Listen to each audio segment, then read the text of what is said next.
after losing 140 pounds, I have come to the realization that the body positivity movement is kind of just as toxic as like skinny talk, because we're over here promoting being huge, being obese, and I'm not talking about people that are slightly overweight or anything like that, and I'm not saying it's wrong to love your body. That is not what I'm saying at all. But praising women that are way overweight. I used to be 300 plus pounds, so I used to be one of those people. I feel like I can speak on this, okay? Praising women that are overweight, like way overweight, and saying that's healthy because you're loving your body, but shaming women that are trying to lose weight, trying to become skinny, and saying that is toxic. Being like super underweight is not good for you. That's not healthy. Being way overweight is not healthy. That's not good for you. Everybody has their own version of healthy, and healthy looks different on every single person. Like, you can't just pick a number and say like, oh, 130 pounds is healthy, because that looks different on everybody. But you can't shame people for trying to become skinny and praise people that are being obese and saying that that's healthier, because it's not. Ladies, we have a serious talk we have to get down to when it comes to our bodies and our health. I want to pose the question: when does body acceptance stop being compassion and start becoming the refusal to really have an honest conversation about health? Because is it fat acceptance or is it sabotage? Have we gotten to a point where simply wanting to be thin, fit, or physically healthier is being treated like a mental health crisis? People will see you doing like portion control, calorie deficits, and they'll say you have ED and eating disorder. I don't know if I can say that on here. I hope I can. But yeah, because I've noticed something over the past several years that I think deserves a conversation. And it really is heartbreaking. You can go online and search for content about losing weight, getting skinny, restricting certain foods, exercising, counting calories, or just changing your body. And depending on exactly what you're searching for, you can run into warnings, disclaimers, eating disorder resources, and messaging telling you to be careful about the pursuit of weight loss.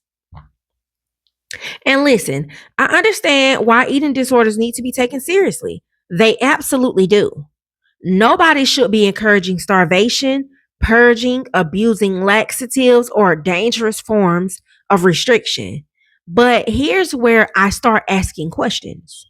Where is the same energy when we're talking about the other end of the spectrum? Where is the conversation about what happens when being significantly overweight becomes normalized to the point where people are discouraged from even wanting to change it? Where is the reminder that accepting yourself does not mean you have to accept every condition your body is in forever? And more importantly, are we actually practicing body acceptance, or are we sometimes participating in sabotage? Because I think those are two very different things. You can love yourself and still want to lose weight. I was almost 300 pounds.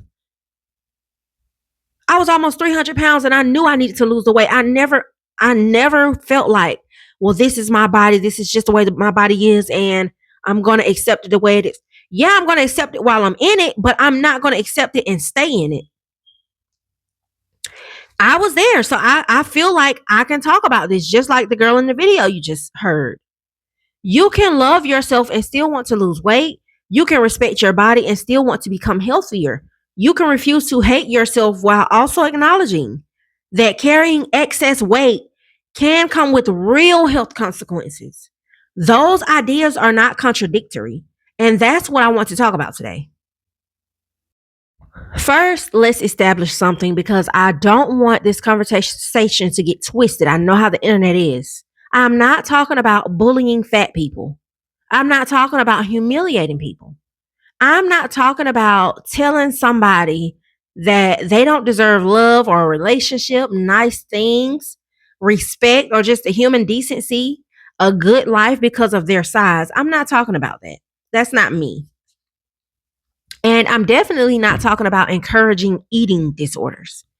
That's not what this conversation is about. I'm talking about something much bigger. What happens when a culture becomes so afraid of promoting unhealthy relationships with food and body image that it becomes uncomfortable promoting health at all? Because those are not the same thing. YouTube's own policies make this distinction. The platform prohibits or restricts certain ED content and says some weight related behaviors can be triggering or imitable. It also provides crisis resource panels for ED related searches. And again, I understand that. But here's the question I want you to sit with. Can we protect people from eating disorders without making healthy weight management sound inherently disordered? Because wanting to lose weight isn't automatically an eating disorder. Wanting to become stronger isn't an eating disorder. Wanting to improve your cardiovascular health isn't an eating disorder. Wanting to lower your risk for certain health problems isn't an eating disorder. And wanting to change your body doesn't automatically mean you hate yourself. And sometimes it means you looked at your life and said, I want something different. I don't feel good. I don't like how I look. I don't like how I feel. And I think we've gotten very confused about that distinction. Acceptance was supposed to free people from shame. I actually understand where body acceptance came from. For a long time, people, especially women, were relentlessly judged based on their appearance. Women were bullied. Women were made to feel disgusting for having cellulite, stretch marks, larger bodies, aging bodies, postpartum bodies, and bodies that didn't fit whatever beauty standard was popular at the time. So, yes, there was value in saying you don't have to hate yourself while you're changing. That's a healthy message. But somewhere along the way, the message can get distorted.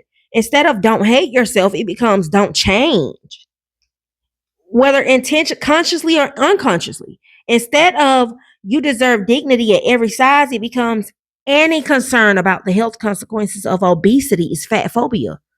Instead of your body doesn't determine your worth, it now becomes your body can't possibly be a problem. And those are completely different messages because your worth and your health are not the same thing. You can be an amazing person and still have unhealthy habits. You can be beautiful and unhealthy. You can be confident and unhealthy. You can love yourself and still need to make some changes. Those things can exist simultaneously. And this is where I think women especially need honest information because women are constantly being sold extremes. 1 minute we're being told we need to be extremely thin, then we're told we need to accept everybody exactly as it is. Then we're told body modification is empowering.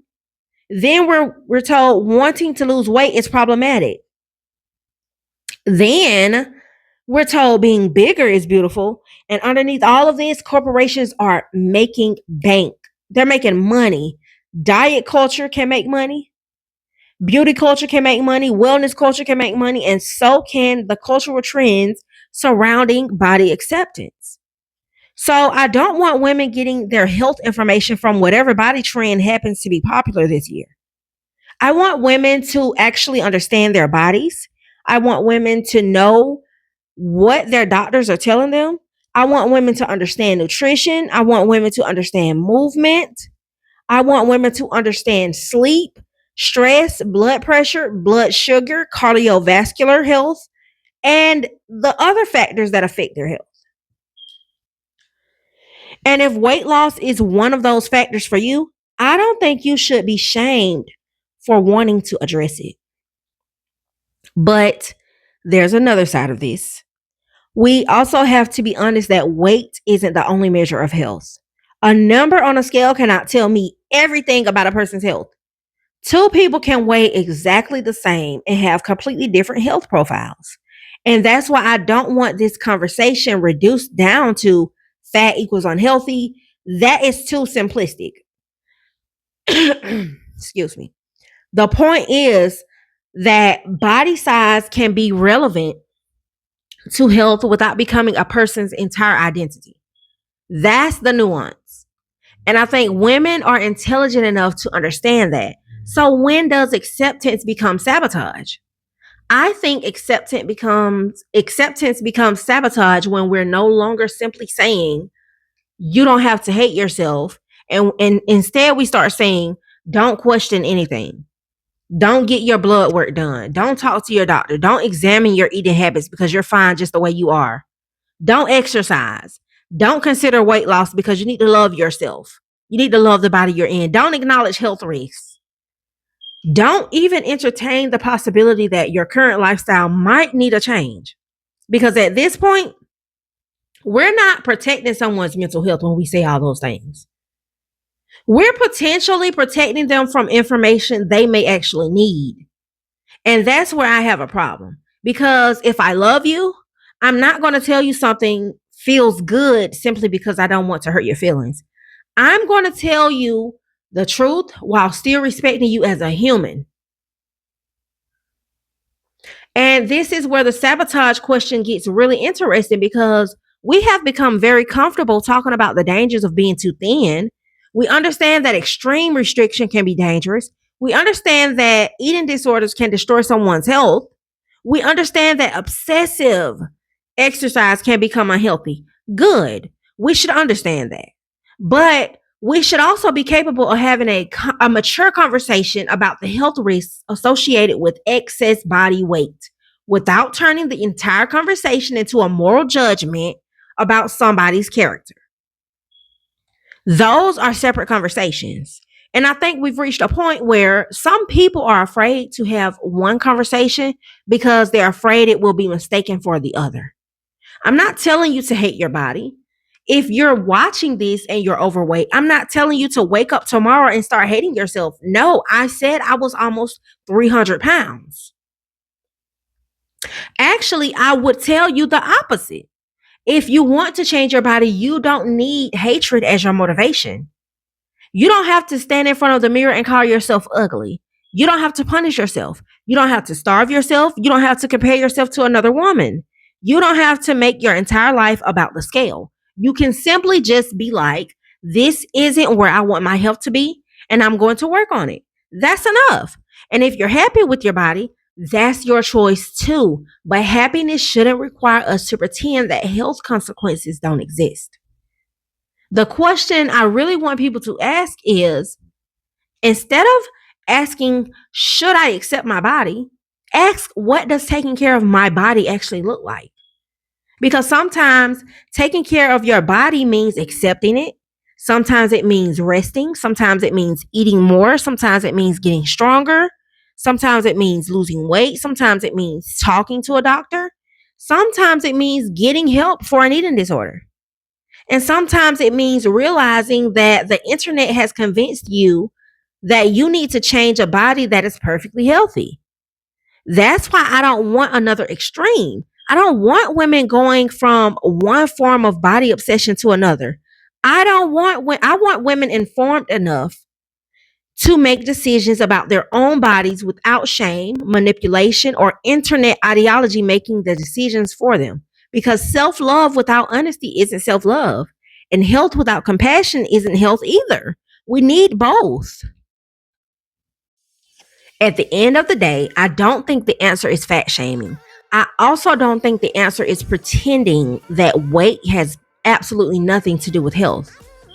And I definitely don't think women should have to choose between loving themselves and wanting to improve themselves. You can do both. You can look at yourself in the mirror and say, I love this woman, while also saying, there are some things I want to change. That's not hatred, that's agency. It's agency. And I think that's the conversation we're missing. Because the goal shouldn't be to make women feel afraid of being thin. And the goal shouldn't be to make women afraid of being fat. The goal should be to give women enough honest information that they can make informed decisions about their own bodies. So I'm curious on what you think. Where do you think the line is between body acceptance and unhealthy normalization? And do you think we've become so afraid of fat shaming that we're sometimes afraid to have honest conversations about health? Let me know what you think in the comments. And if you enjoyed this conversation, make sure you like and subscribe for more conversations about womanhood, health, self-development, and becoming the best version of yourselves. As always, this is Pretty Girl Rich Era, where we heal, level up, and become the best version of ourselves. I'll see you in the next one. Bye, loves.